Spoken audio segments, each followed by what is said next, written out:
This podcast is a podcast where we connect with forward thinking entrepreneurs to learn from their stories. A lot of them do pour out their hearts to us. They share with us their struggles, the moments that changed their lives, but also the lessons that they learned along the way. What you're about to watch is a recap of some of the inspiring moments from our guests right here on Visionary Voices. Enjoy! I had been working at my company for I think about a year, and my background is my whole family is in the banking industry. I have some family members that have been CPAs as well, and I grew up with a lot of financial literacy. I feel really blessed. So when I was in an office, that pretty much I was the only woman in my office. I was working in a heavily male-dominated field, like tech consulting and for financial experts as well.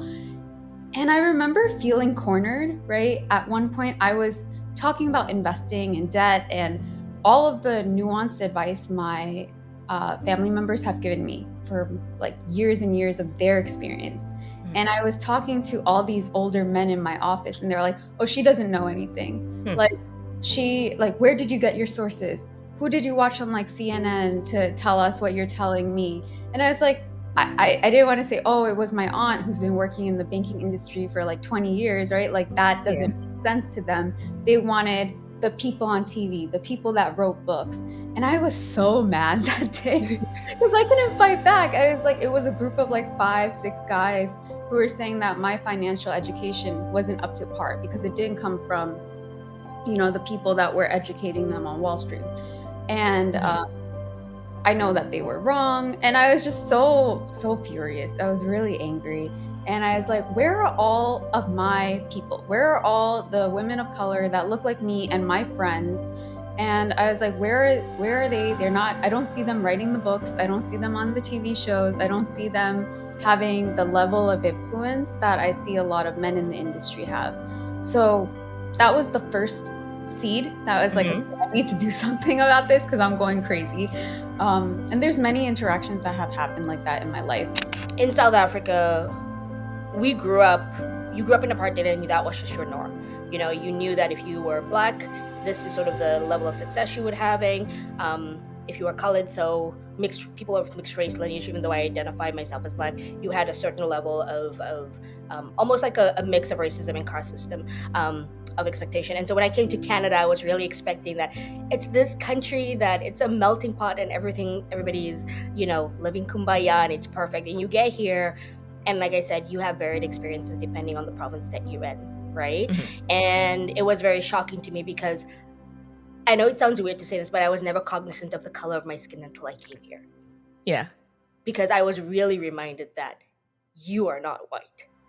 And I felt that every day in the workplace and every day in my interactions in making space. Even in my dating life with certain individuals, I was constantly reminded of that. And I think that just sort of empowered me to think about, we are such a liberal country as Canadians, we welcome so many immigrants. How can we still have this type of mindset? And so when I joined CAUFP and I found out about the organization, it really just helped me sort of to have a platform or a channel through which I could say, okay, I don't fundamentally and like what's happening and what I'm seeing in society and what I'm seeing in the workplace. How do I take it upon myself to actually find a vehicle in which I can actually change all of this and make impact? And even if I'm only impacting one person and making them have a better experience or impacting one executive to change their mind in the way that they lead or manage their team, at least I know I've done something in this life.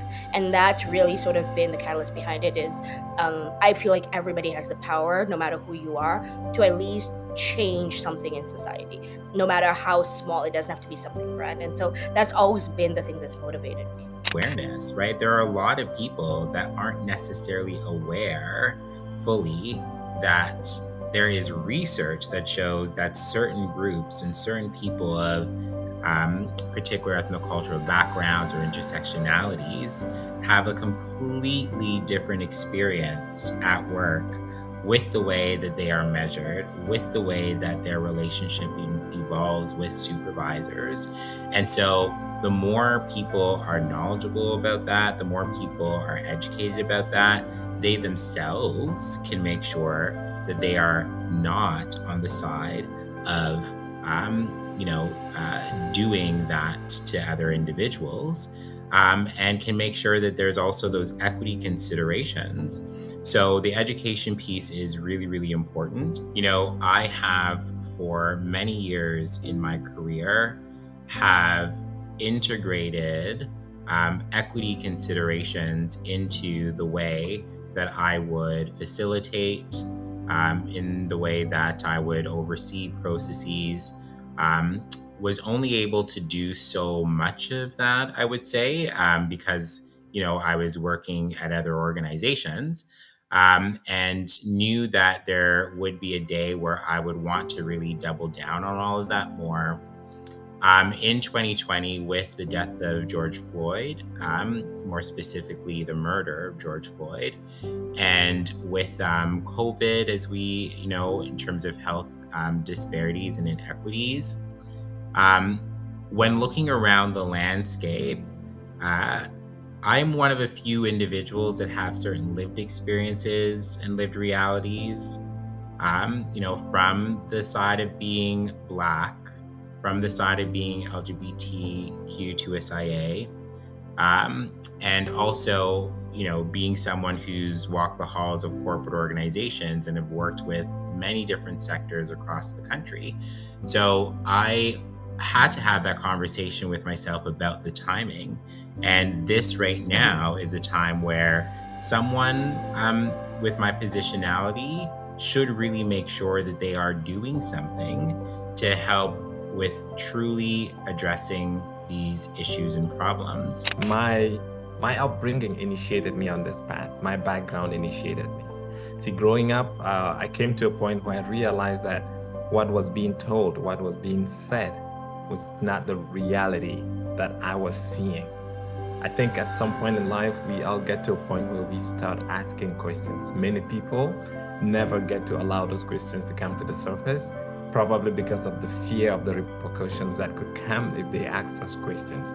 But I think at every point in life, we get to that point where we start asking ourselves some very vital questions.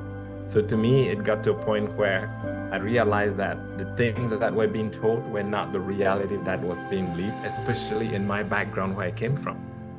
I came from a place where we were told that we as humans were the privileged creatures on earth, that we had dominion over all the things on earth, over all the creatures. But it was easy for me to realize that all those creatures were even living better lives than us humans who were supposed to have dominion.